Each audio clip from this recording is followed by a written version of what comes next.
जय हिंद साथियों। आपके अपने परिवार स्टडी फर्स्ट में आप सभी का तहे दिल से स्वागत है। जो भी कैंडिडेट ग्रुप बी और एनटीपीसी की तैयारी करने वाले हैं, यह क्लास उन सभी के लिए रामबाण साबित होने वाली है। जैसा कि आप सभी लोगों को पता है कि 27 नवंबर से ग्रुप डी की एग्जाम होने वाली है और यह क्लास ग्रुप डी के एग्जाम के लिए बहुत ही महत्वपूर्ण है और ग्रुप डी की परीक्षा के ताबूत में अंतिम कील होने वाली है। इस क्लास को आप शुरू से लास्ट तक देखिएगा और बताइएगा कि क्लास कैसा रहा। और इस क्लास में हम साइंस का संपूर्ण निचोड़ को देखेंगे, जिसमें फिजिक्स, केमिस्ट्री और बायोलॉजी के मोस्ट सिलेक्टेड क्वेश्चंस होने वाले हैं। तो बच्चों, इस क्लास से जुड़ना ना भूलें। क्लास को स्टार्ट करने से पहले आप लोगों के लिए कुछ लाइनें हैं कि मायूस मत होना जिंदगी से कभी भी, मायूस मत होना जिंदगी से कभी भी, किसी भी वक्त तेरा नाम बन सकता है। और अगर दिल में हो आग और हौसले हो बुलंद, तो अखबार बेचने वाला बच्चा भी डॉक्टर एपीजे अब्दुल कलाम बन सकता है। आइए क्लास को बिना देरी किए स्टार्ट करते हैं। आज का पहला क्वेश्चन है कि निम्नलिखित में से कौन सा भौतिक राशि का मात्रक वोल्ट अपान एम्पियर होता है। कौन सा भौतिक राशि का मात्रक वोल्ट अपान एम्पियर होता है। आइए इसके ऑप्शंस के बारे में चर्चा करते हैं। Option A car, option B प्रतिरोध, ऑप्शन सी विद्युत धारा, ऑप्शन डी विद्युत आवेश। आइए देखते हैं। कार का मात्रक होता है जूल, कार का मात्रक होता है जूल। फिर आता है प्रतिरोध, प्रतिरोध का मात्रक होता है ओम, ओम। इसे ही वोल्ट अपान एम्पियर कहते हैं, इसे ही वोल्ट अपान एम्पियर कहते हैं। फिर आता है विद्युत धारा, विद्युत धारा का जो मात्रक होता है वह होता है, विद्युत धारा का मात्रक वह होता है एम्पियर, विद्युत धारा का मात्रक एम्पियर होता है। और फिर एक आता है आवेश, आवेश का मात्रक होता है कूलाम, आवेश का मात्रक होता है कूलाम, आवेश का मात्रक होता है कूलाम। यानी कि इसमें क्या पूछा है कि भौतिक राशि का मात्रक वोल्ट अपान एम्पियर होता है। तो इसका ऑप्शन बी सही है, इसका ऑप्शन बी सही आंसर है। तो आइए इसी से रिलेटेड कुछ देखते हैं। जैसे कि ज्योति तीव्रता का मात्रक, ज्योति तीव्रता का मात्रक जो हर एक एग्जाम में पूछता है, तीव्रता, इसका मात्रक होता है ज्योति तीव्रता का, इसका मात्रक होता है कैंडेला, इसका कैंडेला, ज्योति तीव्रता का मात्रक कैंडेला होता है। आइए अगले क्वेश्चन की तरफ चलते हैं। अगला क्वेश्चन कुछ इस प्रकार है, प्रकाश वर्ष नामक इकाई का उपयोग किसको मापन के लिए किया जाता है। यानी कि पूछ रहा है एग्जाम में, क्वेश्चन से ही पूछ रहा है प्रकाश वर्ष इकाई का उपयोग किसके मापन के लिए किया जाता है। ऑप्शन ए चाल, ऑप्शन बी दूरी, ऑप्शन सी गति, ऑप्शन डी समय। यह क्वेश्चन आरआरबी एनटीपीसी में पूछा गया है। सारे क्वेश्चंस मोस्ट सिलेक्टेड क्वेश्चंस है।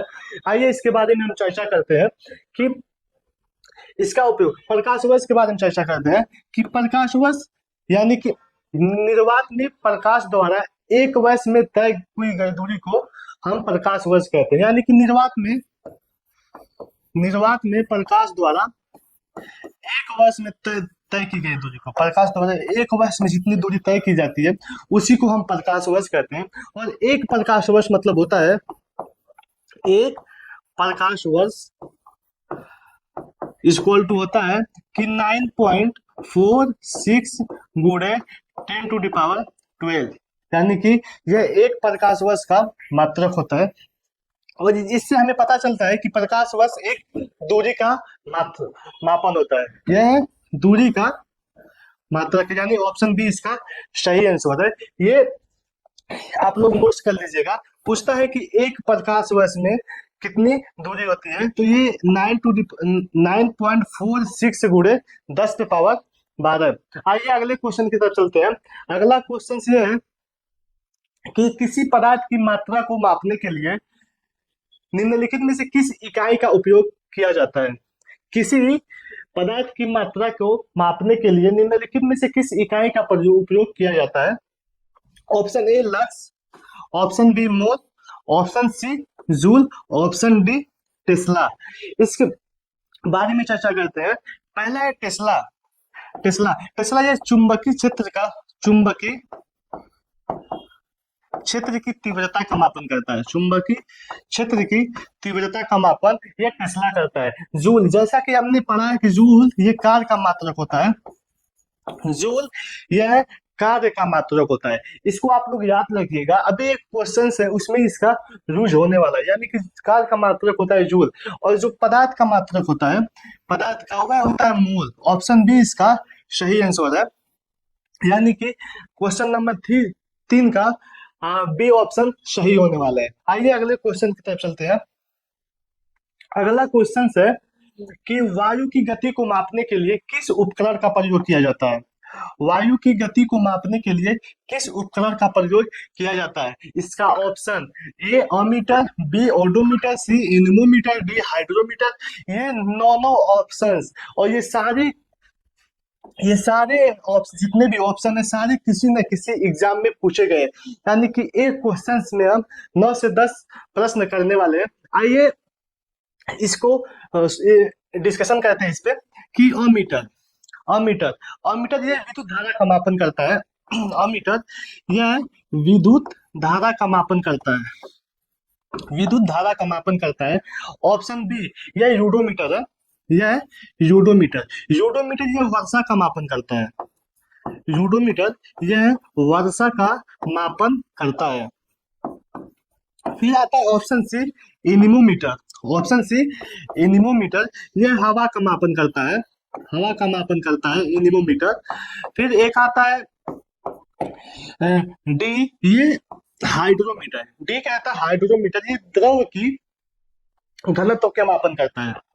यह द्रव की घनत्व का मापन करता है। घनत्व का मापन करता है। फिर एक आता है हाइग्रोमीटर।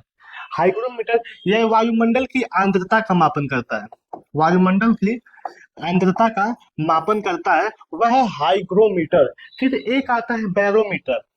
बैरोमीटर यह दाब का मापन करता है। वायुमंडलीय दाब का मापन करता है। फिर आता है एक फेदोमीटर। फेदोमीटर फेदोमीटर यह समुद्र की गहराई का मापन करता है। फेदोमीटर यह समुद्र की गहराई का मात्रक मापन करता है। समुद्र की गहराई का मापन करता है। फिर एक आता है अल्टीमीटर। अल्टीमीटर यह ऊंचाई का मापन करता है। अल्टीमीटर यह ऊंचाई का मापन करता है। और फिर एक अंत आता है, एक लास्ट आता है टेकोफेरॉल टेकोमीटर सॉरी ये अंतिम आता है टेकोमीटर। टेकोमीटर ये वायुयान की गति का मापन करता है। टेकोमीटर यह वायुयान की गति का मापन करता है। वायुयान की गति का मापन करता है। यानी कि इस क्वेश्चन के जरिए हम 9 से 10 क्वेश्चंस देखे हैं। यही होता है कि एक प्रैक्टिस सेट में जुड़ना, ताकि संपूर्ण रिवीजन एक ही साथ हो सके, ताकि ये ऐसे ही सारे के सारे प्रश्नों का सॉल्यूशन किया जाएगा। आइए आगे बढ़ने से पहले कहते हैं कि तू हंस तू मुस्कुरा तू रोना कम कर दे। तू हंस तू मुस्कुरा तू रोना कम कर दे। तू जिंदा है और जिंदगी के नाक में दम कर दे। तू जिंदा है और जिंदगी के नाक में दम कर दे। आइए अगला क्वेश्चन है। अगला क्वेश्चन है कि इधर कौन है? कार्य का इधर है। कौन से इधर कौन है? एनिमोमीटर। नेक्स्ट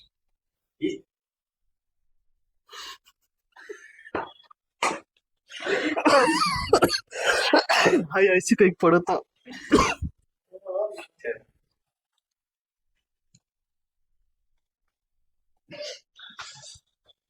अगला क्वेश्चन है कि कार्य कहलाता है। कार मतलब कार का फॉर्मूला कौन सा है। कार का फॉर्मूला कौन सा है। ऑप्शन ए बल गुणे विस्थापन। ऑप्शन बी लंबाई गुणे चौड़ाई। ऑप्शन सी द्रव्यमान गुणे त्वरण। ऑप्शन डी द्रव्यमान गुणे आयतन। ये क्वेश्चन आरआरबी ग्रुप डी के एग्जाम में पूछा गया है। आइए इसके बारे में हम चर्चा करते हैं। कार, ये कार का फॉर्मूला होता है। कार का फॉर्मूला होता है, ये होता है कि बल गुणे विस्थापन। बल गुणे विस्थापन। कार्य का जो फॉर्मूला होता है वह होता है बल गुणे विस्थापन। कार्य को हम W से डिनोट करते हैं, F को हम बल को हम F से और विस्थापन को हम D से। यानी कि जो कार्य का फार्मूला होता है वह होता है W equal to F into D, F into D. यानी कि इसका ऑप्शन ए सही आंसर है, ऑप्शन ए इसका सही आंसर है। ऑप्शन सी ये कहता है कि द्रव्यमान गुणे त्वरण, यह बल का फॉर्मूला है। बल जिसको हम F से डिनोट करते हैं, बल इक्वल टू द्रव्यमान गुणे त्वरण, जिसको हम F बराबर एम के नाम से जानते हैं। यह फार्मूला न्यूटन के दूसरे नियम से प्राप्त होता है कि इसका कार्य का जो कहलाता है वह बल गुणे विस्थापन। ये एग्जाम में पूछा गया है और इस फॉर्मूले को भी आप लोग याद रखिएगा। यहाँ से न्यूमेरिकल बनने की संभावना बहुत ही अत्यधिक होती है। आइए अगले क्वेश्चन की तरफ चलते हैं। अगला क्वेश्चन है कि न्यूटन के गति के नियमों का प्रकाशन किस वर्ष हुआ है। ये भी आरआरबी ग्रुप डी के एग्जाम में पूछा गया है। क्वेश्चन है कि न्यूटन के गति के नियमों का प्रकाशन किस वर्ष हुआ था। Option A 1678, option B 1687, option C 1778, option D 1787। आइए न्यूटन के गति के नियमों की चर्चा करते हैं। न्यूटन ने गति के 3 नियम दिए। पहला नियम वह जड़त्व का नियम है। दूसरा नियम बल इक्वल टू द्रव्यमान गुणे त्वरण का नियम दिया, और तीसरा क्रिया प्रतिक्रिया का नियम। आइए इसके बारे में चर्चा करते हैं। जो पहला नियम है वह है कि जड़त्व का नियम। पहला वह जड़त्व का नियम, यानी ये नियम ये कहता है कि कोई वस्तु गतिमान अवस्था में है तो वह गतिमान अवस्था में रहना चाहता है, या फिर कोई वस्तु विराम अवस्था में है तो वह विराम अवस्था में रहना चाहता है। इसका एग्जाम्पल यह है कि बस में बैठे व्यक्ति का अगर बस अचानक से चलती है तो उसका पीछे की तरफ गिर जाना। दूसरा कहता है कि दूसरा नियम है यह बल द्रव्यमान और त्वरण के नियम की बात करता है, त्वरण के फॉर्मूले को से संबंध में इसकी बात करता है। और तीसरा कहता है कि क्रिया प्रतिक्रिया, यानी ये एक्शन रिएक्शन से संबंधित नियम का उल्लेख करता है। रिएक्शन से संबंधित नियम की चर्चा करता है, यानी कि क्रिया प्रतिक्रिया की चर्चा करता है।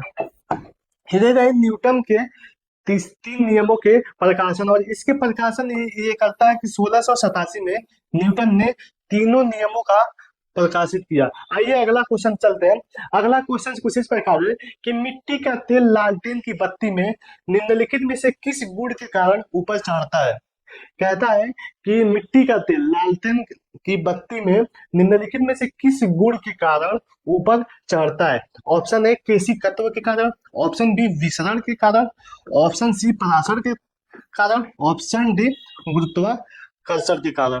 आइए इसके बारे में चर्चा करते हैं कि मिट्टी का तेल जो होता है वह मिट्टी का तेल लालटेन की बत्ती में ऊपर की तरफ कैसे चढ़ता है जिससे बत्ती जलती है।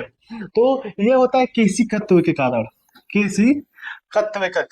फिर यहाँ केशिकत्व का एक और भी बहुत ही अच्छा एग्जाम्पल है कि जो हम पेन से लिखते हैं उस पेन में स्याही इंक भरा होता है और हम कलम से लिखते जाते हैं और स्याही मतलब नोक तक पहुंचता जाता है। तो ये भी एक केशिकत्व का ही उदाहरण है जो कलम है।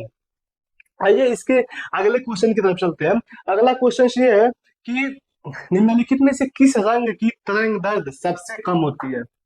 निम्नलिखित में से किस रंग की तरंग दैर्घ्य सबसे कम होती है। तरंग दैर्घ्य सबसे कम होती है। आइए इसके बारे में हम चर्चा करते हैं कि तरंग दैर्घ्य होता क्या है। कि पहला 2 तरह से इंडिकेट कर लेते हैं। ये होता है कि 2 तरीके से इंडिकेट कर लेते हैं, और एक ब्लू से और एक रेड से, एक ब्लू से और एक रेड से। ये होती है इनके बीच की दूरी को हम जो डिनोट करते हैं, इसी को हम तरंगदैर्घ्य यानी वेव लेंथ कहते हैं, और इसको हम लेमडा से डिनोट करते हैं, इनके बीच की दूरी को, यानी कि इसी को हम तरंगदैर्घ्य कहते हैं, इसी को हम तरंगदैर्घ्य कहते हैं। कि जब हम किसी, जैसे कि इसी को हम तरंगदैर्घ्य कहते हैं। तरंगदैर्घ्य, इसको जो तरंगदैर्घ्य की सबसे कम, मतलब किस रंग की तरंगदैर्घ्य सबसे कम होती है, इसका एक ट्रिक है, विबग्योर, VIBGYOR, इसकी एक ट्रिक है। विबग्योर को हम स्पष्ट करते हैं कि V से वॉयलेट, I से इंडिगो, उसके बाद आता है ब्लू, फिर आता है ग्रीन, फिर आता है येलो, फिर आता है ऑरेंज, उसके बाद आता है रेड, यानी कि जो ऊपर वाला है इसकी तरंगदैर्घ्य सबसे कम होती है, यानी कि वॉयलेट की तरंगदैर्घ्य सबसे कम होती है, और जो रेड है, रेड की तरंगदैर्घ्य सबसे अधिक होती है, अधिक होती है। ये VIBGYOR, विबग्योर, ये होता है तरंगदैर्घ्य का फॉर्मूला, यानी कि जिसका ये सबसे अधिक होगा उसकी तरंगदैर्घ्य सबसे अधिक होने वाली है। यहाँ क्वेश्चन में क्या पूछ रहा है कि सबसे कम किसकी होती है, तो सबसे कम किसकी है, वॉयलेट यानी कि बैगनी की तरंगदैर्घ्य सबसे कम होने वाली है, आइए अगले क्वेश्चन की तरफ चलते हैं।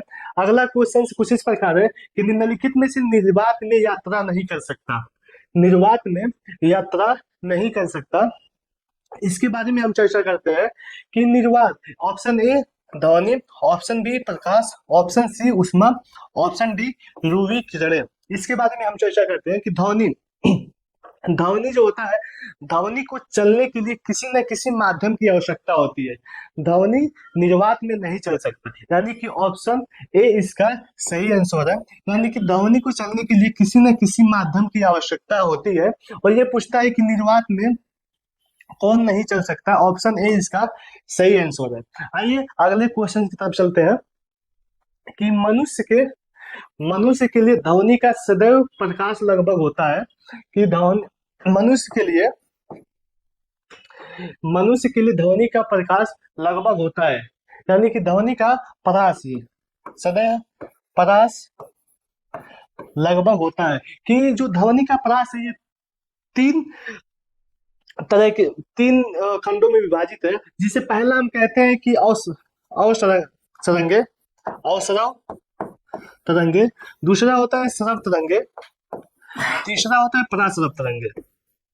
पराशरव तरंगे, यानी कि ध्वनि की जो तरंग हो उसको तीन खंडों में विभाजित किया गया है। पहला है अवसरव तरंग, दूसरा है सरव तरंग, तीसरा है पराशरव तरंग।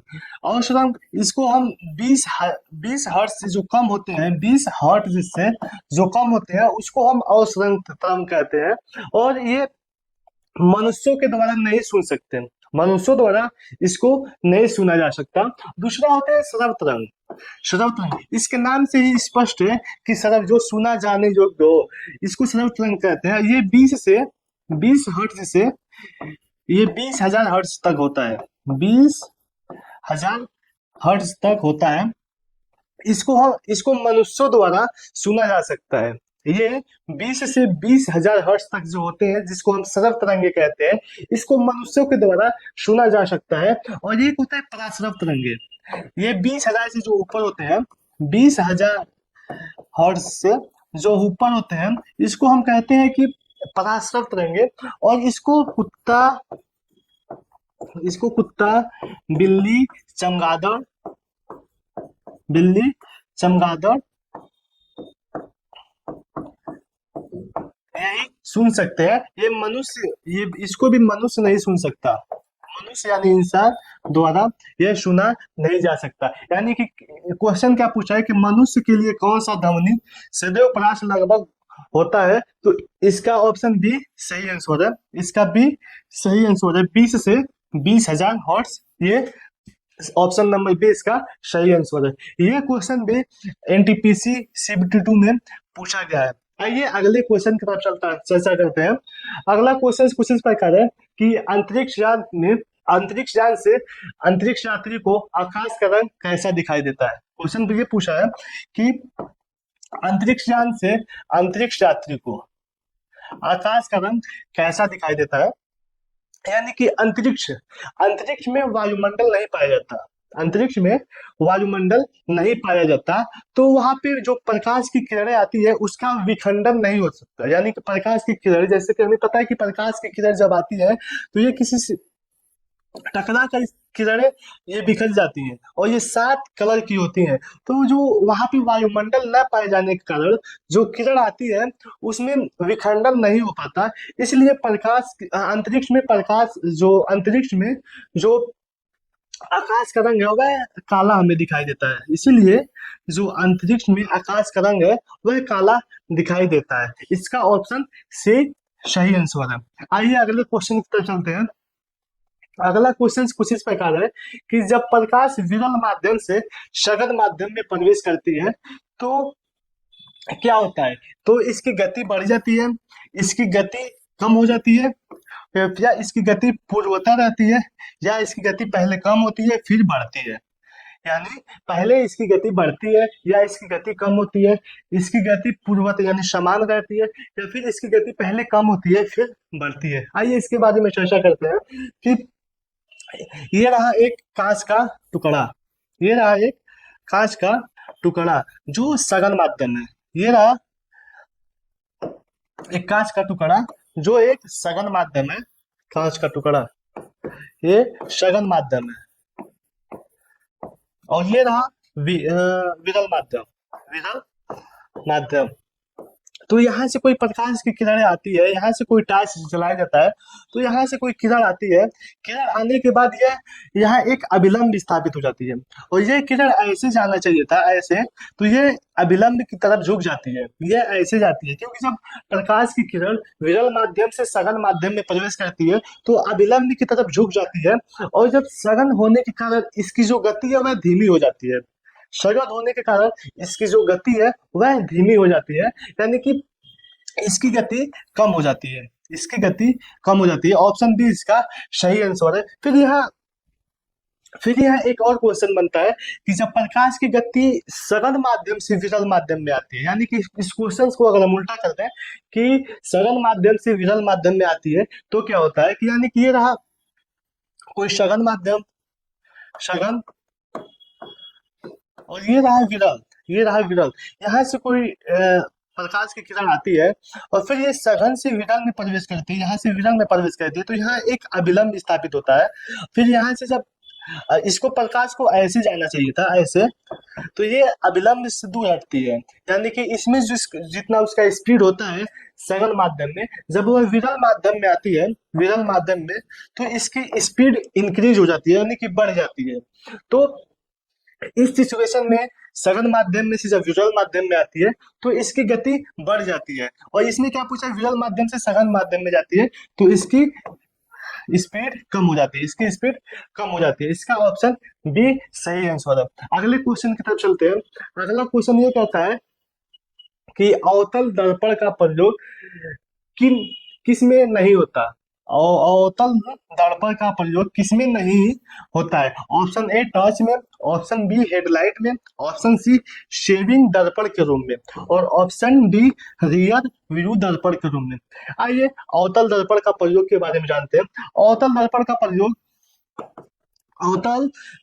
प्रयोग यह सबसे पहले होता है ईएनटी के जो डॉक्टर होते हैं, ईएनटी के जो डॉक्टर वो करते हैं, जैसे कि नाक, कान और गला के जो डॉक्टर होते हैं वो करते हैं। और इसका जो अवतल दर्पण ये छोटी वस्तुओं को बड़ा करके दिखाता है। अवतल दर्पण ये छोटे वस्तु को बड़ा करके दिखाता है, ये अवतल दर्पण का है। और फिर ये ईएनटी हो गया, फिर उसके बाद टार्च में इसका प्रयोग होता है, टार्च में।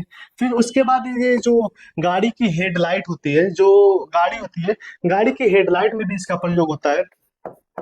गाड़ी की हेडलाइट में ये अवतल दर्पण का प्रयोग होता है, हेडलाइट या फिर हो गया सेविंग सेविंग दर्पण में, सेविंग दर्पण में इसका प्रयोग होता है, क्योंकि सेविंग दर्पण में ये देखा जाता है कि छोटी चीजों को बड़ा करके देखा जाता है। फिर ये उत्तर एक आता है उत्तर दर्पण।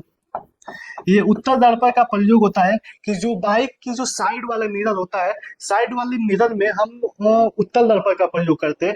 इसमें हम बड़े वस्तु को छोटे वस्तु में कन्वर्ट करके देखते हैं। जैसे कि एग्जांपल के लिए हम बाइक चला रहे हैं, बाइक के हम साइड मिरर में देखेंगे, पीछे एक बड़ा सा बस छोटे बस में हमें दिखाई देता है। तो इसका क्या है, इसका अवतल दर्पण का प्रयोग किसमें नहीं होता है, कि अवतल दर्पण का प्रयोग टायर्स में होता है, हेडलाइट में होता है, सेविंग दर्पण के रूप में इसमें भी होता है, या रियर व्यू दर्पण के रूप में नहीं होता है।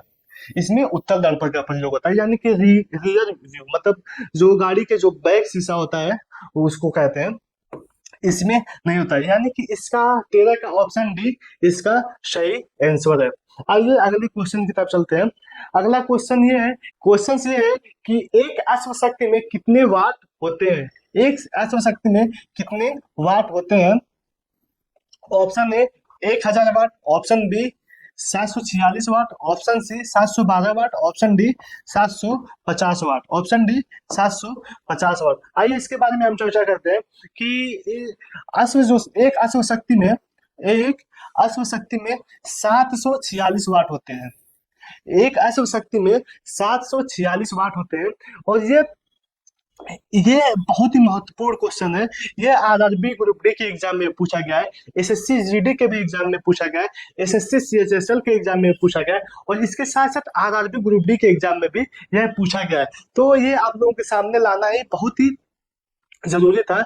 ये यानी कि एक अश्वशक्ति में 746 वाट होते हैं। आइए अगले क्वेश्चन की तरफ चलते हैं। अगला क्वेश्चन ये है कि 20 न्यूटन का बल 20 न्यूटन का बल किसी वस्तु पर कार्य कर रहा है।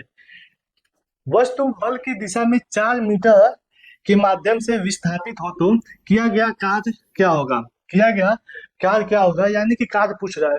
ये क्वेश्चन न्यूमेरिकल बेस है, और जैसा कि आप सभी लोगों को पता है कि ग्रुप डी के एग्जाम में न्यूमेरिकल बहुत ही अधिक मात्रा में पूछे जाते हैं, तो उसी के पर्पज से यहाँ बहुत सारे न्यूमेरिकल के क्वेश्चन लाए गए, प्रैक्टिस सेट में शामिल किए गए।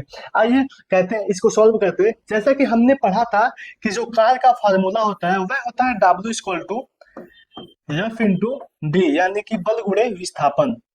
W = F × D, यानी कि कार का फार्मूला होता है कार = बल गुणे विस्थापन। हमने अभी पीछे पढ़ा था कि इसके फार्मूला क्या होते हैं, W = बल गुणे विस्थापन, यानी F × D, यानी कि 20 न्यूटन का बल, 20 न्यूटन का बल, यानी कि F का वैल्यू दिया है 20 न्यूटन, F का वैल्यू दिया है 20 न्यूटन। फिर आता है कि किसी कार पर वस्तु की दिशा में 4 मीटर के माध्यम से विस्थापित होती है। D की वैल्यू दिया है 4 मीटर, D की वैल्यू दिया है 4 मीटर। अब F और D की वैल्यू को यहाँ पुट कर देते हैं, यानी कि W होगा W = 20 × 4, यानी कि इसका 80 सही आंसर है। यानी कि ऑप्शन ए भी 80 वाट, ऑप्शन बी भी 80 वाट, 80 पास्कल, ऑप्शन सी भी 80 न्यूटन, ऑप्शन डी भी 80 जूल। अब यहाँ हम लोग फंस जाते हैं कि क्या होगा। तो फिर हमने बताया था कि अभी पिछले क्वेश्चन पे हमने किया था कि कार्य का जो मात्रक होता है वह होता है जूल, कार्य का जो मात्रक होता है वह होता है जूल, यानी कि इसका जो आंसर होगा वह होगा 80 जूल, यानी कि ऑप्शन डी इसका सही आंसर है, ऑप्शन डी इसका सही आंसर है। आइए अगले क्वेश्चन की तरफ चलते हैं। अगला क्वेश्चन कुछ इस प्रकार है कि 50 किलोग्राम द्रव्यमान वाले एक चीनी की टंकी की स्थितिज ऊर्जा, यहाँ क्या पूछा है, स्थितिज ऊर्जा 50 जल है तो जमीन से कितनी ऊंचाई पर स्थित है, 50 जूल है, स्थितिज ऊर्जा 50 जूल है तो टंकी जमीन से कितनी ऊंचाई पर स्थित है। यह क्वेश्चन भी आरआरबी ग्रुप डी के एग्जाम में पूछा गया है, यह क्वेश्चन भी आरआरबी ग्रुप डी के एग्जाम में पूछा गया। आइए इसको सॉल्व करते हैं। यह पूछा है स्थितिज ऊर्जा, और स्थितिज ऊर्जा का जो फॉर्मूला होता है वह होता है U = M जी एच, यानी कि एम द्रव्यमान को डिनोट करता है, जी गुरुत्वाकर्षण और एच ऊंचाई को डिनोट करता है।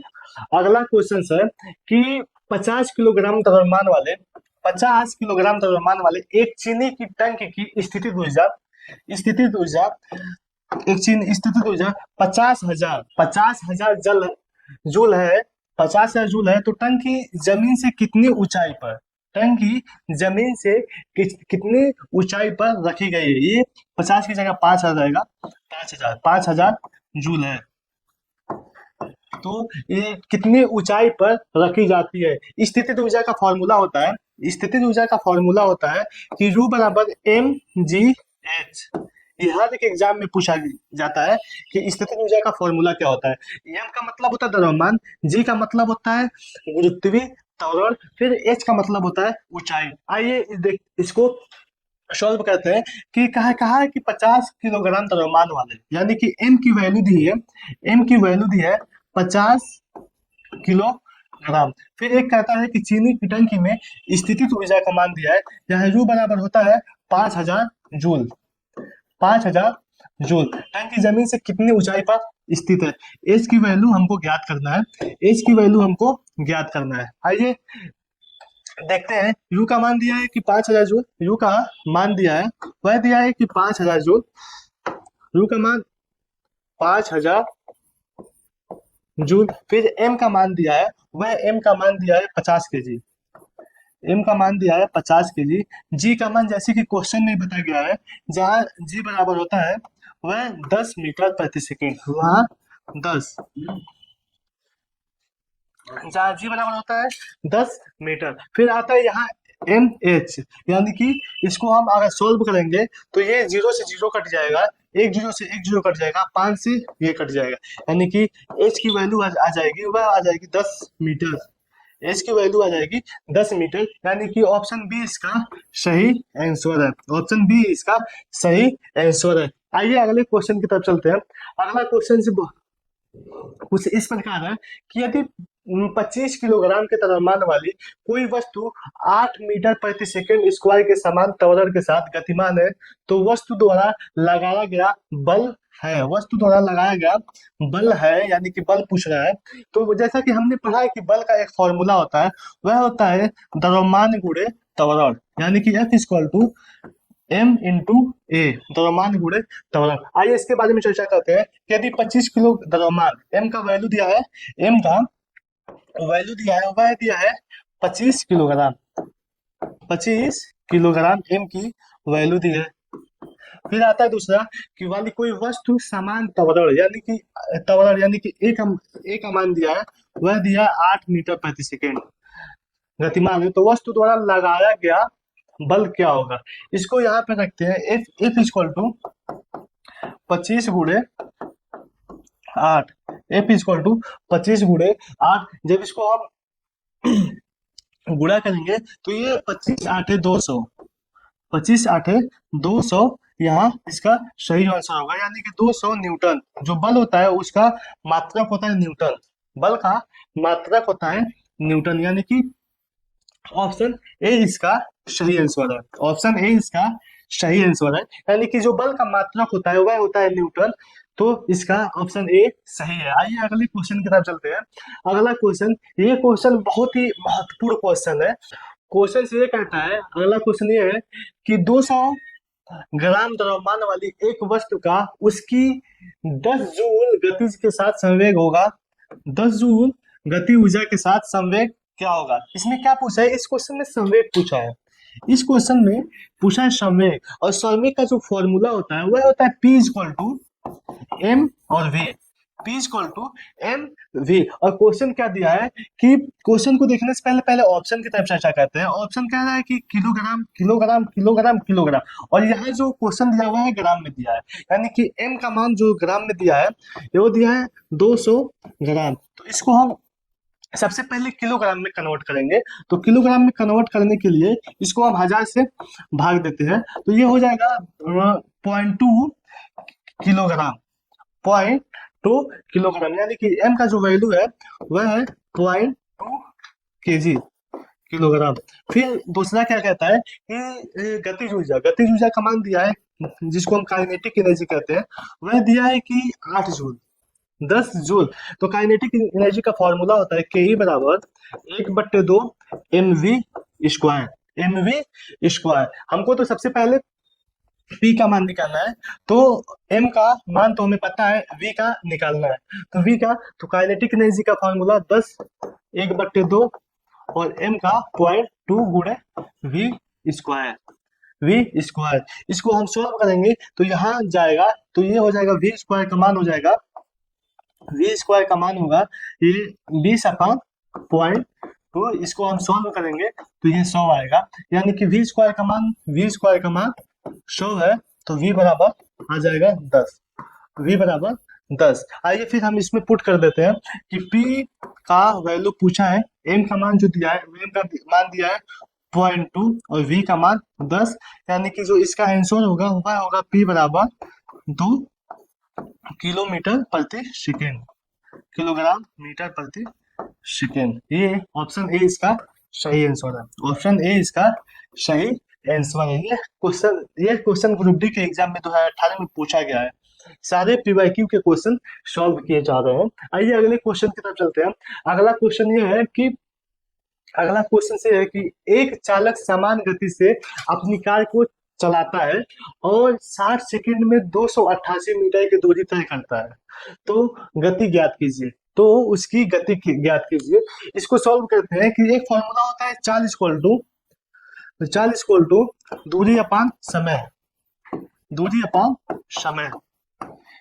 चाल इक्वल टू दूरी अपान समय, यानी कि जो स्पीड है, speed equal to distance upon time.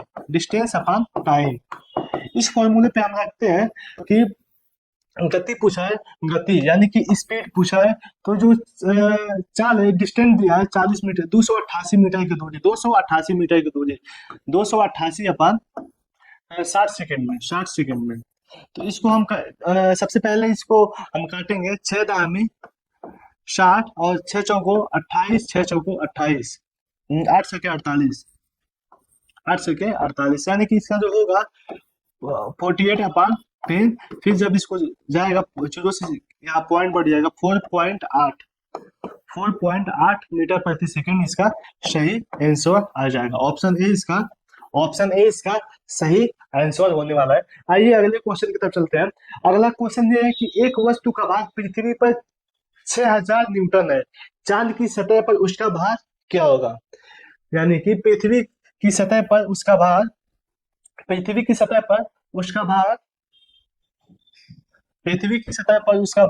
6000 Newton है, तो चांद की सतह पर उसका भार क्या होगा? उसका भार यानी कि वजन क्या होगा? आइए इसके बारे में चर्चा करते हैं कि कोई वस्तु अगर पृथ्वी पे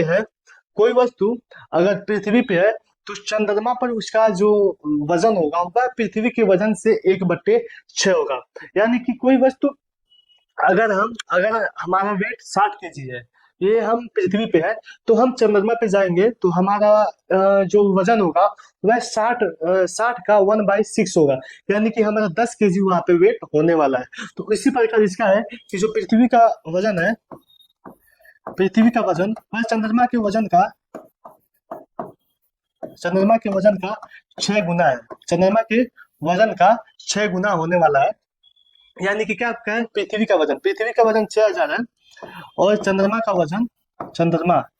वजन हमसे पूछा गया है, ये 6 ऊपर से नीचे आ जाएंगे, 6 से 6 कैंसिल हो जाएगा, तो यानी कि चंद्रमा का वजन जो होगा, चंद्रमा पे इसका वजन जो होगा वह होगा 1000 न्यूटन, यानी कि ऑप्शन डी इसका सही आंसर होने वाला है। ऑप्शन डी इसका सही आंसर होने वाला है। आइए अगले क्वेश्चन की तरफ चलते हैं। अगला क्वेश्चन कुछ इस प्रकार है कि अभी तक वैज्ञानिकों द्वारा पदार्थ की कितनी अवस्थाएं खोजी गई है। ये रहा 20 क्वेश्चन जो फिजिक्स के रहे। अब यहाँ से केमिस्ट्री के क्वेश्चन स्टार्ट होते हैं जो एग्जाम की दृष्टि से बहुत ही महत्वपूर्ण होने वाले हैं। आइए देखते हैं कि अभी तक वैज्ञानिकों द्वारा पदार्थ की कितनी अवस्थाएं तय की गई है। वैज्ञानिकों द्वारा पदार्थ की कितनी अवस्थाएं तय की गई है। इसका ऑप्शन बी सही है। कि पदार्थ की अभी तक 5 अवस्थाएं खोज की गई है। पहली अवस्था है ठोस, दूसरी अवस्था है द्रव, पहला ठोस, दूसरा द्रव, तीसरा गैस, गैस। चौथा है प्लाज्मा, चौथा है प्लाज्मा, और पांचवा है Bose Einstein, Bose Einstein, Einstein. यह अवस्था बोस आइंस्टाइन के द्वारा खोजी गई थी, तो उन्हीं के नाम पे इस अवस्था का नाम रख दिया गया। यानी कि अभी तक वैज्ञानिकों द्वारा 5 अवस्थाएं खोजी गई है। आइए अगले क्वेश्चन की तरफ चलते हैं। अगला क्वेश्चन कुछ इस प्रकार है कि मिश्रण प्रकृति में हो सकते हैं। पहला है समांगी, दूसरा है विषमांगी, तीसरा समांगी और विषमांगी दोनों, और चौथा शुद्ध पदार्थ, चौथा शुद्ध पदार्थ। आइए इसके बारे में हम चर्चा करते हैं कि समांगी क्या होता है। समांगी हम उसे कहते हैं कि अगर समान चीजों का मिश्रण, जैसे कि चीनी और पानी का मिश्रण, नमक और पानी का मिश्रण, शराब और पानी का मिश्रण, अगर कोई चीज एकदम 100% पानी में मिल जाती है, एक दूसरे से मिल जाती है, तो वह समांगी मिश्रण में आती है, वह समांगी मिश्रण में आती है। जैसे पानी हुआ नमक का मिश्रण, उसके बाद आता है चीनी पानी का मिश्रण, चीनी पानी का मिश्रण, शराब और पानी का मिश्रण, जिसे हम दोबारा अलग नहीं कर सकते, उसे हम समांगी मिश्रण कहते हैं। एक होता है विषमांगी मिश्रण, एक होता है विषमांगी मिश्रण। विषमांगी मिश्रण जैसे कि अगर पूरी तरीके से कोई वस्तु जल में ना घुले तो उसे हम विषमांगी मिश्रण कहते हैं। जैसे कि बालू का पानी के साथ घोलना, फिर मिट्टी का पानी के साथ घोलना, या फिर जो मक्खन होता है मक्खन का पानी के साथ घुलना, ये सारे विषमांगी मिश्रण के उदाहरण है। यानी कि जो मिश्रण है, मिश्रण की प्रकृति समांगी भी होती है और विषमांगी भी होती है। यानी कि ऑप्शन सी इसका सही आंसर है, ऑप्शन सी इसका सही आंसर होने वाला है। आइए अगले क्वेश्चन की तरफ चलते हैं।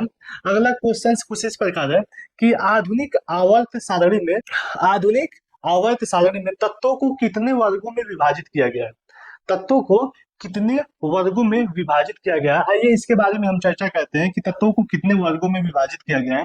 यानी कि आधुनिक आवर्त सारणी में एक होते हैं तत्व, एक होते हैं वर्ग, एक होते हैं आवर्त, वर्ग आवर्त, आवर्त। जो वर्ग होते हैं आधुनिक आवर्त सारणी में वर्गों को 18 वर्गों में, तत्वों को 18 वर्गों में विभाजित किया गया है, और इसको सभी तत्वों को 7 आवर्तों में रखा गया है, 7 आवर्तों में रखा गया है। जो इन आवर्तों में सबसे पहला जो है, सबसे पहले हाइड्रोजन को रखा गया है, सबसे पहले हाइड्रोजन को रखा गया है। आइए यानी कि इसका ऑप्शन ए सही आंसर है, इसका ऑप्शन ए सही आंसर है। आइए अगले क्वेश्चन की तरफ चलते हैं। अगला क्वेश्चन कुछ इस प्रकार है, इनमें कौन सी नोबल गैस नहीं है, इनमें कौन सी नोबल गैस नहीं है, नोबल गैस नहीं है। नोबल गैस ये आधुनिक आवर्त सारणी में जो 18वां वर्ग है, उस 18वें वर्ग को हम नोबल गैस के नाम से जानते हैं। यानी नोबल नोबल गैस इसमें होते हैं helium, नियान, argon, krypton, जेनान, radon, radon. यानी helium, नियान, argon, krypton, जेनान, radon, krypton, जेनान, radon.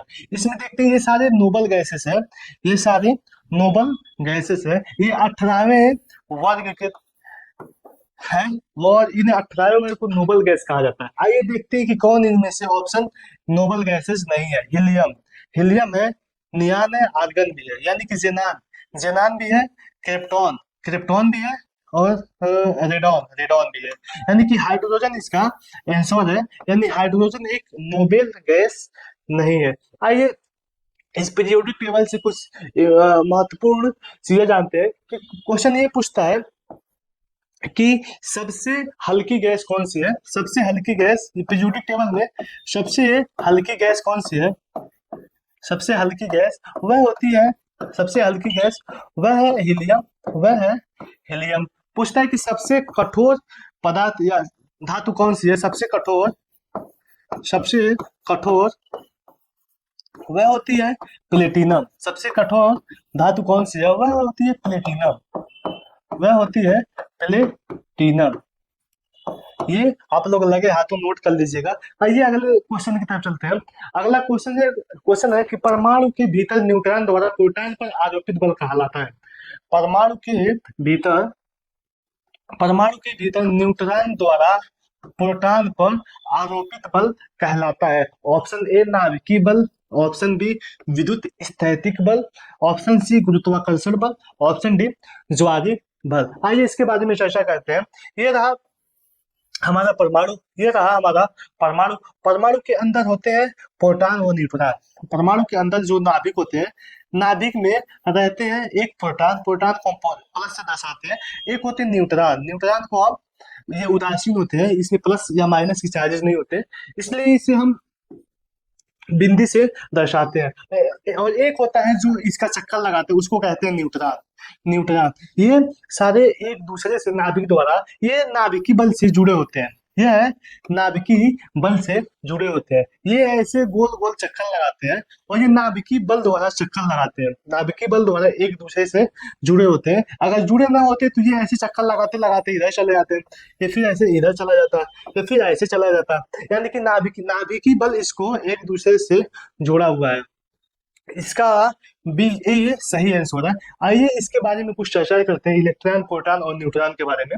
Electron, proton और न्यूट्रॉन के बारे में इसकी सबसे ज्यादा एग्जाम में पूछता है कि बताइए इलेक्ट्रॉन की खोज किसने की थी, प्रोटॉन की खोज किसने की थी और न्यूट्रॉन की खोज किसने की थी। आइए इसके बारे में हम चर्चा करते हैं। इसकी एक ट्रिक होती है, इसकी एक ट्रिक है। ट्रिक ये है कि ईंट पर नाच, ईंट पर नाच, ईंट पर नाच, ये ट्रिक आप लोग याद कर लीजिएगा। ये ट्रिक है कि इलेक्ट्रॉन की खोज, प्रोटॉन की खोज और न्यूट्रॉन की खोज किसने की थी। ई से होता है इलेक्ट्रॉन, ई से होता है इलेक्ट्रॉन, और इलेक्ट्रॉन की खोज करने वाले हैं जैसे थॉमसन, जे थॉमसन, थॉमसन। फिर आता है प्रोटॉन, प से प्रोटॉन, तो इसकी खोज करने वाले हैं रदरफोर्ड, र से रदरफोर्ड। फिर आता है नाच, न से होता है न्यूट्रॉन और च से होता है चैडविक, न्यूट्रॉन और च से होता है चैडविक। ये क्वेश्चन हर एग्जाम में पूछे जाते हैं, तो लगे हाथ हम लोग इसको नोट्स कर लेते हैं। अगला क्वेश्चन आता है, अगला क्वेश्चन है कि निम्नलिखित में से कौन सा क्षार का गुण नहीं है, क्षार का गुण नहीं है। आइए क्षार के गुण के बारे में चर्चा करते हैं कि क्षार जो होता है, क्षार ये सबसे पहले ये क्षार जो होता है, ये इसका पीएच जो वैल्यू होती है, इसका जो पीएच वैल्यू होती है, क्षार का पीएच मान वह 7 से अधिक होता है, 7 से अधिक होता है। तो ये पीएच, और इसका गुण ये है कि ये लाल लिटमस को नीला कर देता है, लाल लिटमस को नीला कर देता है। और इसका दूसरा ये है कि ये पानी में घुलने पर हाइड्रोक्साइड आयन देता है, हाइड्रोक्साइड आयन देता है। और फिर ये है कि ये मोटे सामग्री को विघटित कर देता है, यह मोटी सामग्री को विघटित कर देता है। और ये फिसलने युक्त साबुन जैसे होते हैं, यह फिसलने युक्त होते हैं और ये साबुन के जैसे होते हैं। यानी कि इसका ऑप्शन ए दिया है कि ये लाल लिटमस को नीला कर देता है, लाल लिटमस को नीला कर देता है। ये पानी में हाइड्रोजन आयन देता है, जो कि गलत है। यानी कि ये पानी में हाइड्रोक्साइड आयन देता है। कौन सा है? हाइड्रोक्साइड आयन देता है। तो इसका पूछा कि कौन सा गुण नहीं है, तो यानी कि बी ऑप्शन इसका सही हो जाएगा, ऑप्शन बी इसका सही आंसर होने वाला है। आइए अगले क्वेश्चन की तरफ चलते हैं। अगला क्वेश्चन कुछ इस प्रकार है कि वर्तमान में ज्ञात तत्वों की कुल संख्या कितनी है। वर्तमान में ज्ञात तत्वों की कुल संख्या कितनी है, तत्वों की कुल संख्या वर्तमान में कितनी है। तो हम जानते हैं कि वर्तमान में कुल तत्वों की संख्या 118 है, 118 है। और 118 को दो भागों में विभाजित करते हैं हम, एक 90 और एक 28, एक 90 और एक होता है 28। 90 जो होते हैं ये है प्राकृतिक, 90 है जो ये है प्राकृतिक, और ये जो 28 है यह है कृत्रिम, ये मनुष्यों के द्वारा यानी वैज्ञानिकों के द्वारा यह बनाया गया है और ये प्रकृति में पाए जाते हैं। ये जो नेचुरल है यानी प्राकृतिक है, ये प्रकृति के द्वारा पाए गए हैं और ये जो कृत्रिम है ये वैज्ञानिकों द्वारा लैब में या प्रयोगशाला में बनाए गए हैं। यानी कि तत्वों की संख्या जो होती है वह 128 होती है। 128 में जो 18वां वर्ग है वह वर्ग को हम नोबल गैस के नाम से जानते हैं, जो अभी हमने चर्चा की थी, नोबल गैस के कहा जाता है। आइए अगले क्वेश्चन की तरफ चर्चा करते हैं। अगला क्वेश्चन कुछ इस प्रकार है कि वह एकमात्र अधातु कौन सी है जो कमरे के तापमान पर द्रव अवस्था में बदल जाती है। वह एकमात्र अधातु कौन सी है जो कमरे के तापमान पर द्रव अवस्था में बदल जाती है। क्वेश्चन कहता है कि वह एकमात्र अधातु कौन सी है। अधातु पूछा है, वह एकमात्र अधातु कौन सी है जो कमरे के तापमान पर द्रव में बदल जाती है। ऑप्शन ए पारा, option B bromine, option C chlorine, option D gallium. Gallium इसका ये जो अधातु है यह ब्रोमीन है। यह ब्रोमीन है जो कमरे के तापमान में द्रव अवस्था में बदल जाती है। और ये पारा भी है। पारा एक धातु है। पारा एक धातु है और ब्रोमीन एक अधातु है। धातु है। पारा एक धातु है जो कमरे के तापमान में भी द्रव अवस्था में बदल जाती है और ब्रोमीन एक अधातु है जो कमरे के तापमान में द्रव अवस्था में बदल जाती है। फिर यहाँ से एक क्वेश्चन बनते हैं कि सबसे जो पीरियोडिक टेबल है उसमें सबसे जो हल्की गैस होती है, जो हल्की गैस है वह कौन सा होता है। और फिर यहाँ पे ये पूछता बनता है कि सबसे कठोर कठोर धातु कौन सी है।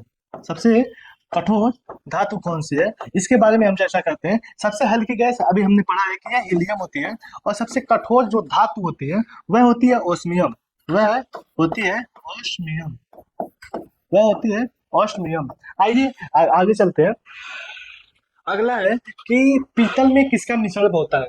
जो पीतल होता है, पीतल का बर्तन हम लोग देखते हैं, वह किस चीज का मिश्रण होता है।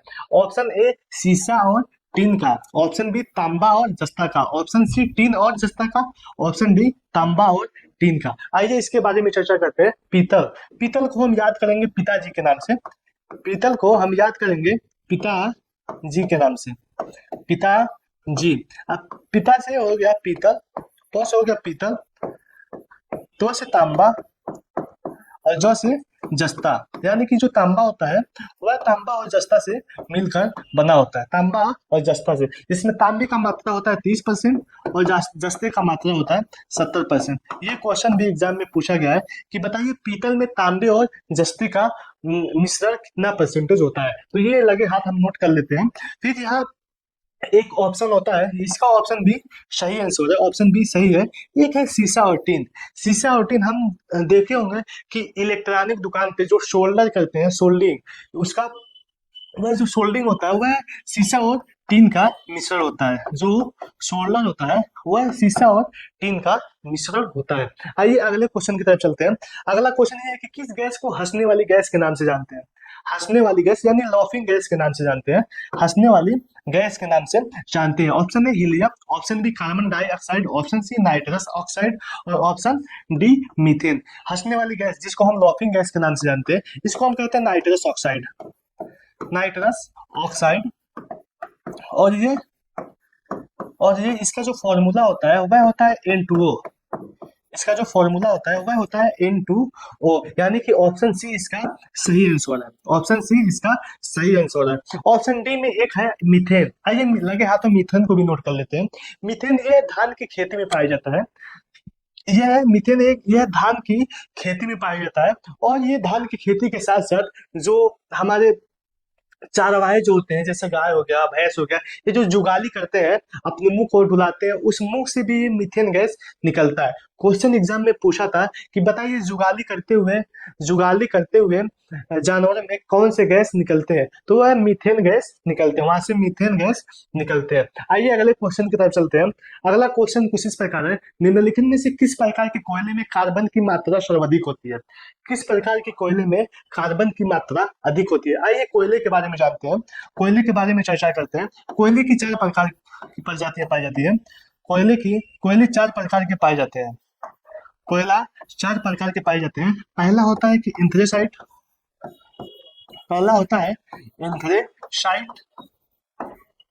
दूसरा होता है बिटुमिनस। दूसरा होता है बिटुमिनस।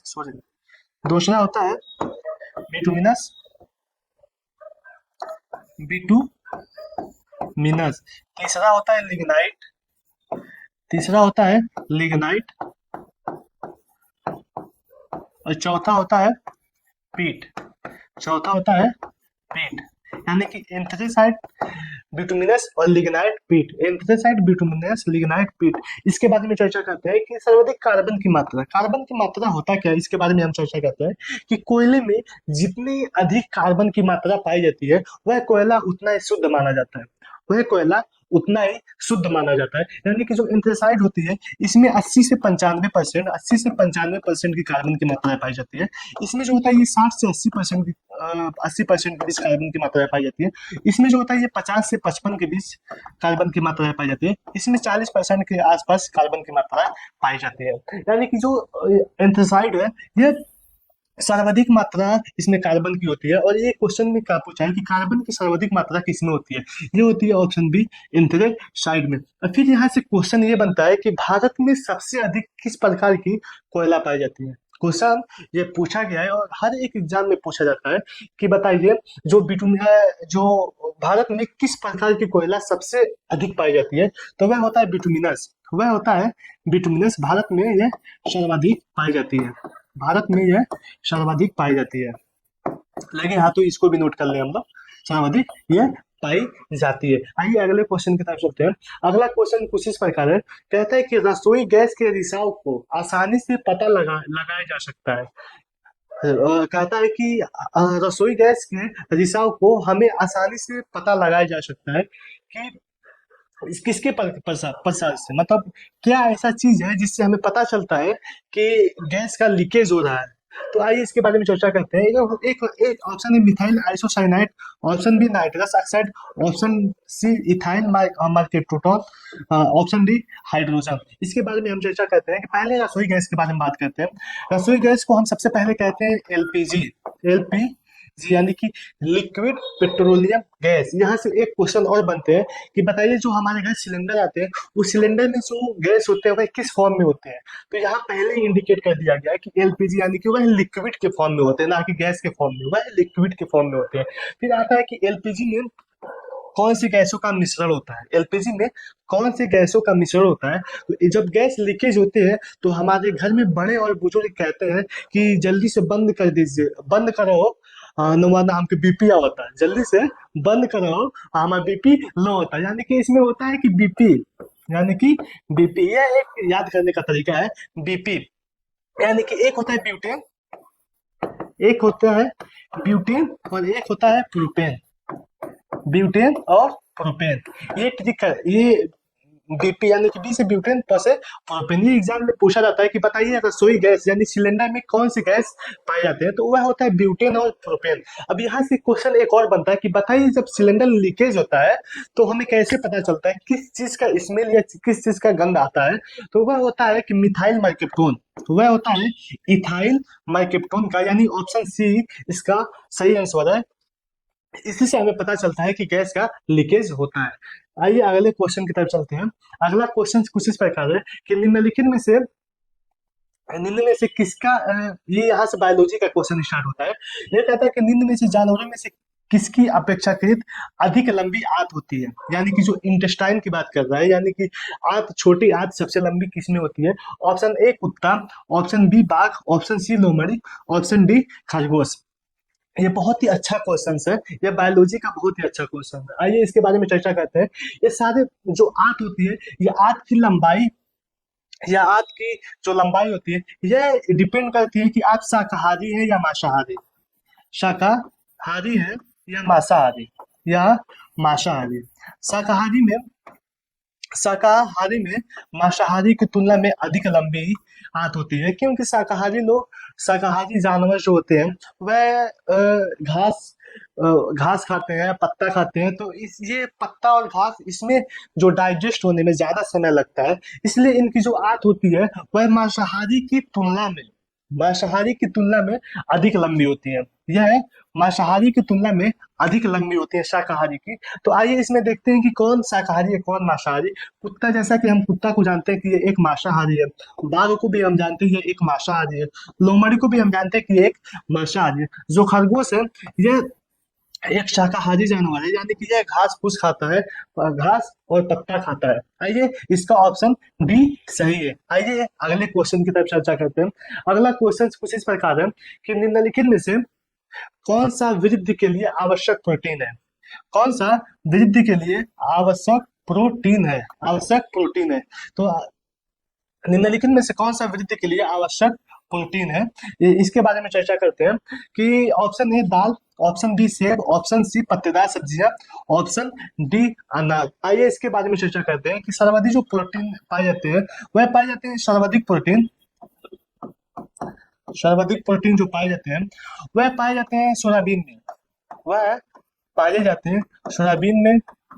फिर इसके साथ साथ दाल, अंडा, मछली, ये सभी प्रोटीन युक्त पदार्थ है। और सर्वाधिक प्रोटीन जो पाए जाते हैं वह सोयाबीन या जितनी प्रकार की दालें हैं सभी में पाए जाते हैं। आइए ऑप्शंस के बारे में चर्चा करते हैं। ऑप्शन ए दाल, बी सेब, सी पत्तेदार सब्जियां, ऑप्शन डी अनाज। यानी कि दाल इसमें प्रोटीन युक्त पदार्थ है, ऑप्शन ए इसका सही आंसर है। आइए अगले क्वेश्चन की तरफ चर्चा करते हैं। अगला क्वेश्चन कुछ इस प्रकार है कि कि गाजर में विटामिन की उच्च मात्रा मौजूद होती है। गाजर खाने से बच्चों को क्या मदद मिलती है? गाजर में विटामिन की उच्च मात्रा मौजूद होती है। गाजर में विटामिन की उच्च मात्रा मौजूद होती है और गाजर खाने में बच्चों को क्या मदद मिलती है? ऑप्शन ए बच्चों की आंखों की रोशनी बेहतर होगी। ऑप्शन बी बच्चों की हड्डियां मजबूत होगी। ऑप्शन सी बच्चों को कई बीमारियों से लड़ने में मदद मिलेगी। और ऑप्शन डी इसमें बच्चों को अच्छी मात्रा में ऊर्जा मिलेगी। इसमें बच्चों को अच्छी मात्रा में ऊर्जा मिलेगी। ये क्वेश्चन भी आरआरबी एनटीपीसी सीबीटी 2 के एग्जाम में पूछा गया है। आइए इसके बारे में हम चर्चाएं करते हैं। और जैसे कि हमें पता है कि गाजर में विटामिन ए पाया जाता है, जैसे कि हमें पता है कि गाजर में विटामिन ए पाया जाता है और विटामिन ए का जो वैज्ञानिक नाम है वह है रेटिनॉल। उसको हम कहते हैं रेटिनॉल। जो विटामिन ए होता है इसका जो प्रमुख स्रोत होता है वह होता है गाजर। इसके साथ साथ कई ऐसी सब्जियां हो गई, जैसे मछली हो गया, गाजर हो गया, इसमें विटामिन ए पाया जाता है। उसके साथ ही साथ यह विटामिन ए जो होता है ये बच्चों की आंखों के लिए लाभदायक होता है। यानी बच्चों की आंखों के लिए लाभदायक होता है, यानी कि ऑप्शन ए इसका सही है कि बच्चों की आंखों की रोशनी को बेहतर करने में यह मदद करता है और विटामिन ए। आइए अगले क्वेश्चन की तरफ चलते हैं। कि और अगला क्वेश्चन ये कहता है कि मानव रक्त का तरल भाग, जिसे या खाली जगह दिया है, कहा जाता है कि जल, लवण और प्रोटीन से बना होता है। किससे किससे बना होता है? जल, लवण और प्रोटीन से बना होता है। आइए इसके बारे में चर्चा करते हैं। जो मानव का रक्त है ये इसमें 4 प्रकार के तत्व पाए जाते हैं। पहला होता है डब्ल्यूबीसी जिसको व्हाइट ब्लड सर्कुलेट कहते हैं। दूसरा होता है आरबीसी, रेड ब्लड कॉर्पल्स कहते हैं। तीसरा होता है प्लेटलेट्स,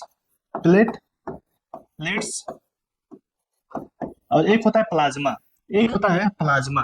तो इसमें क्वेश्चन में क्या पूछा है कि तरल भाग, मानव रक्त का तरल भाग जिसे कहा जाता है लवण, जल, लवण और प्रोटीन से बना होता है, प्लाज्मा। ये किसका किसका किसका बना होता है? जल, लवण और प्रोटीन का बना होता है प्लाज्मा के बारे में हम चर्चा करते हैं। ये जो मानव का ब्लड होता है, मानव ब्लड में ये ओनली 55% इसी का मात्रा होता है, प्लाज्मा। पूरे मानव रक्त होता है, पूरे मानव रक्त में प्लाज्मा 55% होता है। और इस 55% में प्लाज्मा जो होता है, ये प्लाज्मा लगभग 92%, जो पूरी प्लाज्मा है 92% इसमें पानी होती है। इसमें 92% पानी पाया जाता है। यानी कि ऑप्शन डी इसका सही आंसर है। ऑप्शन डी इसका सही आंसर है। उसके साथ साथ पानी के साथ साथ इसमें लवण भी पाया जाता है, उसके बाद इसमें प्रोटीन भी पाया जाता है। तो यहाँ क्या रहेगा? यहाँ लवण रहेगा, यहाँ प्लाज्मा रहेगा, प्लाज्मा।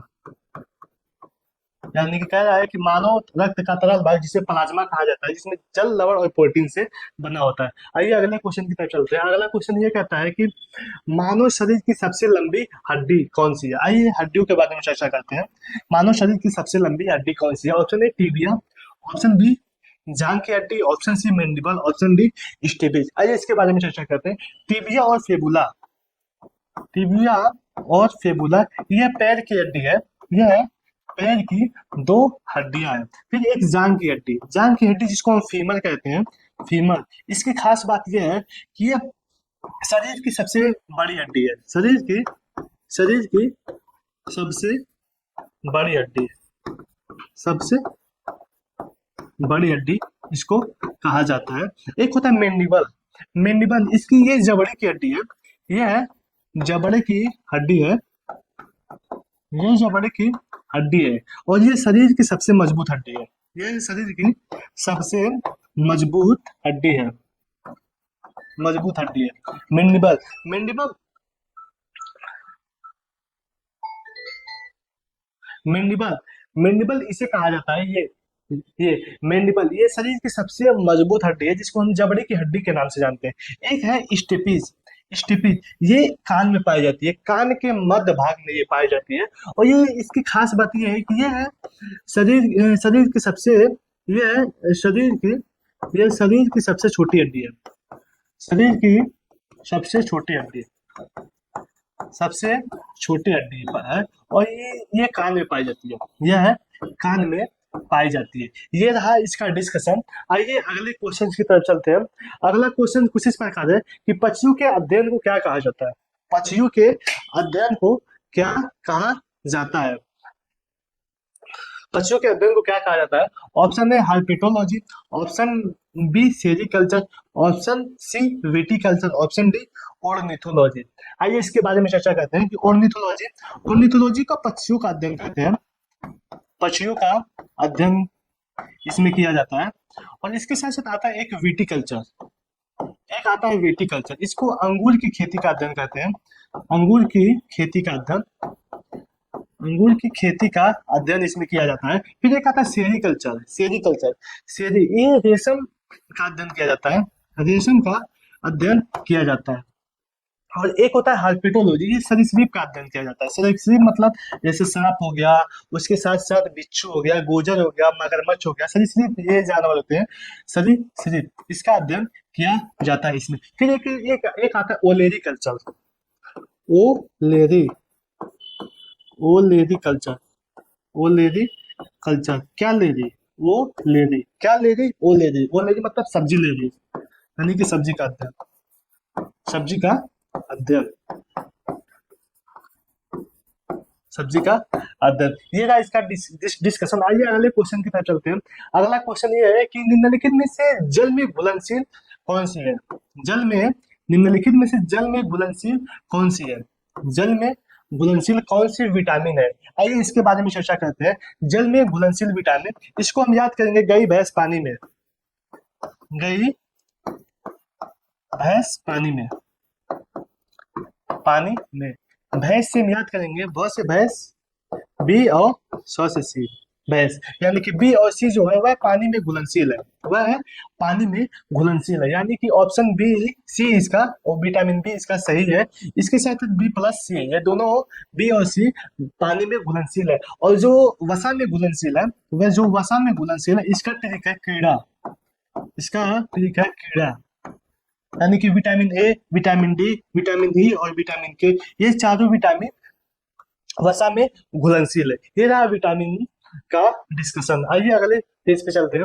अगला क्वेश्चन है कि लाइकेन एक जीव है जो किसकी चेतावनी देता है, जो यहाँ किसकी चेतावनी देता है। आइए लाइकेन के बारे में चर्चा करते हैं।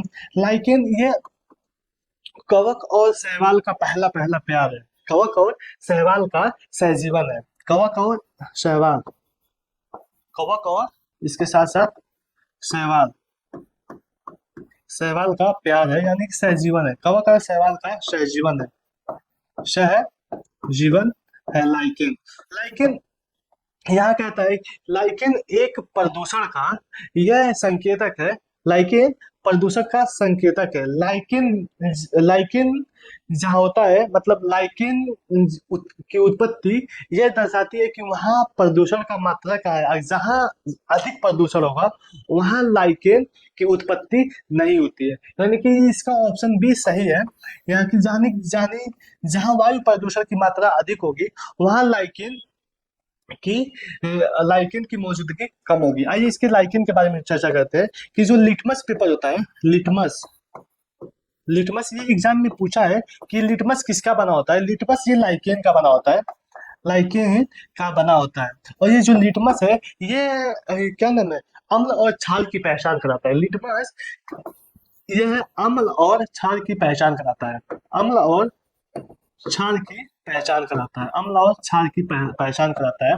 अगर इसके बारे में हम चर्चा करते हैं कि अम्ल और क्षार जो लाइकेन होता है, ये अम्ल और क्षार की पहचान कराता है। लाइकेन, अम्ल और क्षार, इसके बारे में हम थोड़ा चर्चा कर लें। लगे हाथ इसको भी नोट कर लें कि अम्ल यानी कि इसको हम याद करेंगे अनिला, अनिला से, अनिला से। इसको हम याद करेंगे छालानी से, छालानी। इसके ये क्या है, अनिला और छालानी, ये एक ट्रिक है जो यानी कि अम्ल जो होता है ये लाइकेन यानी कि लिटमस पेपर, यानी लिटमस पेपर, लिटमस पेपर को यह है नीला से लाल कर देता है। अम्ल जो होता है ये नीला, लिटमस पेपर को नीला से लाल कर देता है, और जो क्षार होता है यह लिटमस पेपर को लाल से नीला कर देता है। यह लिटमस पेपर को लाल से नीला कर देता है, यानी कि इसका ऑप्शन भी सही है। आइए अगले क्वेश्चन की तरफ चलते हैं। अगला क्वेश्चन कुछ इस प्रकार है कि सामान्य मनुष्य में कितनी जोड़ी गुणसूत्र पाए जाते हैं। क्वेश्चन क्या कहता है कि सामान्य मनुष्य में कितनी जोड़ी, सामान्य मनुष्य में कितनी जोड़ी गुणसूत्र पाए जाते हैं, कितनी जोड़ी गुणसूत्र पाए जाते हैं। आइए इसके बारे में चर्चा करते हैं कि मनुष्य में जो क्रोमोसोम है इनकी संख्या जो होती है वह होती है 23 जोड़ी, वह होती है 23 जोड़ी। और इस 23 जोड़ी को दो भागों में विभाजित किया गया है। एक होता है अलैंगिक, अलैंगिक गुणसूत्र, एक होता है अलैंगिक गुणसूत्र, एक होता है लैंगिक गुणसूत्र। लैंगिक गुणसूत्र जो सेक्स का निर्धारण करते हैं, जो लिंग का निर्धारण करते हैं। इसमें अलैंगिक गुणसूत्रों की संख्या होती है 22 जोड़ी, 22 जोड़ी। और ये होती है एक जोड़ी, एक जोड़ी। और एक जोड़ी में हम इसे पता करते हैं कि अगर ये जोड़ी एक्स एक्स के फॉर्म में हो तो ये लड़की होगी, और ये अगर एक्स वाई के फॉर्म में हो तो यह लड़का का संकेत करता है। यानी कि ये जो अलैंगिक गुणसूत्रों की संख्या है वो होती है 22 जोड़ी। एग्जाम में क्या पूछते हैं कि बताइए कि सामान्य मनुष्य में कितनी अलैंगिक गुणसूत्रों की संख्या है, तो वह होता है 22 जोड़ी। या फिर यहाँ पूछता है कि कितनी लैंगिक गुणसूत्रों की संख्या है, वह होता है एक जोड़ी। यानी कि 22 जोड़ी, अगर इसको तोड़े तो हम टोटली 46 होता है। यानी कि 23 जोड़ी, या कितनी जोड़ी पूछा है, कितनी जोड़ी होती है, तो वह टोटल होते हैं 23 जोड़ी। यानी कि ऑप्शन सी इसका सही आंसर है। आइए अगले क्वेश्चन की तरफ चलते हैं। अगला ही क्वेश्चन बहुत ही अच्छा क्वेश्चन है, इसके बारे में हम चर्चा करते हैं। ये क्वेश्चंस हर एक एग्जाम में पूछे गए, ये भी क्वेश्चन, सारे क्वेश्चंस एग्जाम की दृष्टि से बहुत ही महत्वपूर्ण है, और ये क्वेश्चंस एग्जाम के ताबूत में अंतिम कील होने वाले हैं। इस प्रैक्टिस सेट से आप लोग जरूर जुड़िए। आइए इसमें क्वेश्चन ये है कि सेब में कौन सा अम्ल पाया जाता है, सेब में कौन सा अम्ल पाया जाता है। इसके बारे में हम चर्चा करते हैं कि ऑप्शन ए टार्टेरिक अम्ल, ऑप्शन ए टार्टेरिक अम्ल, ऑप्शन बी सिट्रिक अम्ल, ऑप्शन सी मैलिक अम्ल, ऑप्शन डी ऑक्सैलिक अम्ल। आइए इसके बारे में हम चर्चा करते हैं कि टार्टेरिक अम्ल, टार्टेरिक अम्ल यह इमली में पाया जाता है, यह इमली में पाया जाता है। फिर उसके बाद आता है सिट्रिक अम्ल, सिट्रिक अम्ल यह नींबू और संतरे में पाए जाते हैं, यह नींबू और संतरे में पाए जाते हैं। इसके साथ साथ एक आता है कि मैलिक अम्ल, मैलिक अम्ल इसके बारे में हम चर्चा करें। मैलिक अम्ल, यह जो मैलिक अम्ल है यह पाया जाता है सेब, यह सेब, इसके साथ साथ नाशपाती, नाशपाती, उसके साथ साथ ये केला, सेब, नाशपाती और केला, इसमें मैलिक अम्ल पाया जाता है। फिर एक ऑप्शन डी है, इसमें पूछा गया है कि ये ऑक्सैलिक अम्ल ये टमाटर में पाया जाता है, ऑक्सैलिक अम्ल यह टमाटर में पाए जाते हैं। ये रहा इसका डिस्कशन। आइए अगले क्वेश्चन की तरफ चलते हैं। अगला क्वेश्चन कुछ इस प्रकार है कि मनुष्य की अंतःस्रावी ग्रंथि कौन सी है, मनुष्य की अंतःस्रावी ग्रंथि कौन सी है, यानी कि मनुष्य की अंतःस्रावी ग्रंथि कौन सी है। एक आता है बहिस्रावी, एक होता है बहिस्रावी, एक होता है अंतःस्रावी, अंतःस्रावी ग्रंथि। आइए इसके बारे में हम चर्चा करते हैं कि बहिस्रावी ग्रंथि और अंतःस्रावी ग्रंथि कौन कौन से होते हैं। इसके बारे में चर्चा करते हैं। बहिस्रावी ग्रंथि जो हमें बाहरी से दिखाई देते हैं, जैसे एग्जाम्पल के लिए आंसू हो गया, आंसू हो गया, उसके साथ साथ आंसू के साथ साथ पसीना हो गया, इसके साथ साथ हम हो गया स्तन हो गया, स्तन हो गया, इसके साथ साथ यकृत हो गया, यकृत। फिर ये सब सारे बहिस्रावी ग्रंथि के उदाहरण है, ये सारे बहिस्रावी ग्रंथि के उदाहरण है। फिर इसमें जो अंतस्रावी है, इसमें आता है थायराइड ग्रंथि, थायराइड ग्रंथि। फिर उसके बाद आता है पीयूष ग्रंथि, पीयूष ग्रंथि। फिर आता है पीनियल ग्रंथि, एक होता है पीनियल ग्रंथि, पीनियल ग्रंथि। इसके ये रहा सारे अंतस्रावी ग्रंथि है। ये क्वेश्चन पूछता है कि कौन सा बहिस्रावी ग्रंथि है। बहिस्रावी ग्रंथि इसमें देख लीजिए, यानी यकृत, यकृत एक बहिस्रावी ग्रंथि है। ऑप्शन डी इसका सही आंसर है। फिर यहाँ से एक क्वेश्चन से बहुत ही अधिक मात्रा में पूछता है कि मिश्रित ग्रंथ, मनुष्य के शरीर में कौन मिश्रित ग्रंथि है। मिश्रित ग्रंथ तो वह है अग्नाशय ग्रंथि। यह एक मिश्रित ग्रंथि है, यह एक मिश्रित ग्रंथि है, यह एक मिश्रित ग्रंथि है। पीयूष ग्रंथि। फिर एक क्वेश्चन ये पूछता है कि बताइए मानव शरीर को में कौन सी ऐसी ग्लैंड है, कौन सी ऐसी ग्रंथि है जिसको हम मास्टर ग्रंथि या मास्टर ग्लैंड के नाम से जानते हैं। तो ये होता है पीयूष ग्रंथि। इसको हम मास्टर ग्रंथि के नाम से जानते हैं, मास्टर ग्रंथि के नाम से जानते हैं। फिर यहाँ एक क्वेश्चन और बनता है कि बताइए मानव शरीर की सबसे छोटी ग्रंथि कौन सी है। तो सबसे छोटी आता है, सबसे छोटी अगर पूछे तो वह होता है पीनियल ग्रंथि, वह है पीनियल, जिसको हम पिट्यूटरी ग्रंथि भी कहते हैं, पीनियल ग्लैंड, पीनियल ग्लैंड जिसको हम पिट्यूटरी ग्लैंड भी कहते हैं। ये रहा एग्जाम की दृष्टि से बहुत ही महत्वपूर्ण है। ये सारे के ऊपर फुल पत्ती आप लोग लगा लीजिए। ये बायोलॉजी के क्वेश्चन हर एक एग्जाम में पूछे जाते हैं। अभी रिसेंट में एनटीपीसी का एग्जाम हुआ है, जिसमें 40 में से 8 से 6 क्वेश्चन बस बायोलॉजी के क्वेश्चन रहते थे। आइए इसमें इस अगला क्वेश्चन देखते हैं। आज का सेकंड लास्ट क्वेश्चन है। इसमें कहता है कि कौन सा विटामिन रक्त का थक्का जमाने के लिए आवश्यक प्रोटीन और कैल्शियम की सक्रिय करता है। कौन सा विटामिन रक्त का थक्का जमाने के लिए आवश्यक प्रोटीन और कैल्शियम को सक्रिय करता है। ऑप्शन है vitamin B1, option B vitamin K, option C vitamin D और ऑप्शन डी विटामिन सी। आइए इसके बारे में चर्चा करते हैं। विटामिन डी जिसको हम थायमिन कहते हैं, जिसको वैज्ञानिक नाम थायमिन है, और इसकी कमी से जो रोग होते हैं वह होते हैं बेरी रोग, वह होते हैं बेरी रोग, इसकी कमी से बेरी रोग होते हैं। विटामिन के इसको हम हिप्पेरिन कहते हैं, हिप्पेरिन नामक प्रोटीन होती है, यह हिप्पेरिन नामक प्रोटीन होती है। यह ब्लड का थक्का जमाने के लिए या ब्लड क्लोटिंग के लिए सहायक सिद्ध होती है। अगर हमारे पूरे बॉडी में कहीं कट लग जाता है, वहां से ब्लड निकलने लगता है, तो हम देखते होंगे कि कुछ देर के बाद वह ब्लड निकलना बंद हो जाता है। वहां पे हम देखते हैं कि ब्लड का क्लोट हो जाता है, ब्लड जम जाता है।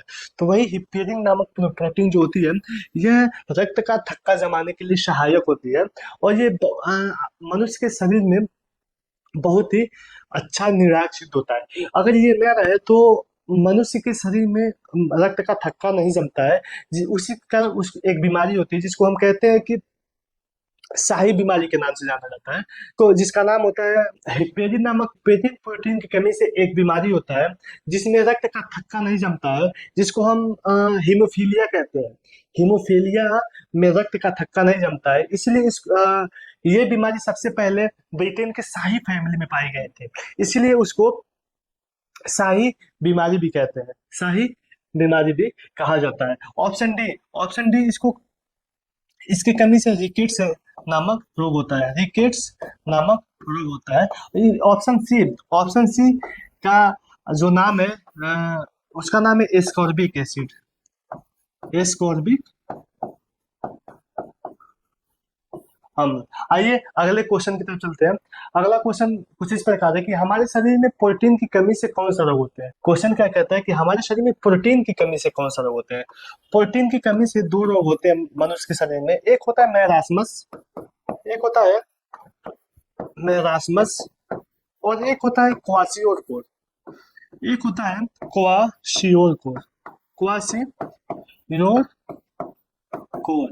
मनुष्य के प्रोटीन की कमी से मनुष्य के शरीर में 2 बीमारी होती है, एक होता है मैरास्मस और एक होता है क्वाशियोरकोर। आइए इसके ऑप्शंस के बारे में चर्चा करते हैं। इसका भी ये विटामिन सी की कमी से होता है, यह विटामिन सी की कमी से होता है। बेरी ये विटामिन B1 की कमी से होता है। रिकेट्स, अब हमने पिछले क्वेश्चन में पढ़ा कि लिक्विड से विटामिन डी की कमी से होता है, जो बच्चों में पाया जाता है। यानी कि क्वेश्चन 45 का ऑप्शन नंबर डी क्वासियोल इसका सही आंसर है। ये रहा आज का लास्ट क्वेश्चन। और कैसा रहा क्लास आप लोग जरूर बताइएगा। और ये क्लास मैंने बार बार कहा कि आरआरबी ग्रुप डी के एग्जाम में बहुत ही निर्णायक सिद्ध होने वाली है।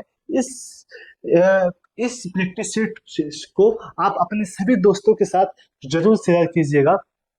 और कहते हैं कि ना संघर्ष ना तकलीफ तो खाक मजा है जीने में, बड़े बड़े तूफान थम जाते हैं जब आग लगी हो सीने में, जब आग लगी हो सीने में। कैसा रहा ये आज का चुनिंदा चुनिंदा क्वेश्चंस, आप लोग कमेंट बॉक्स में जरूर बताइएगा।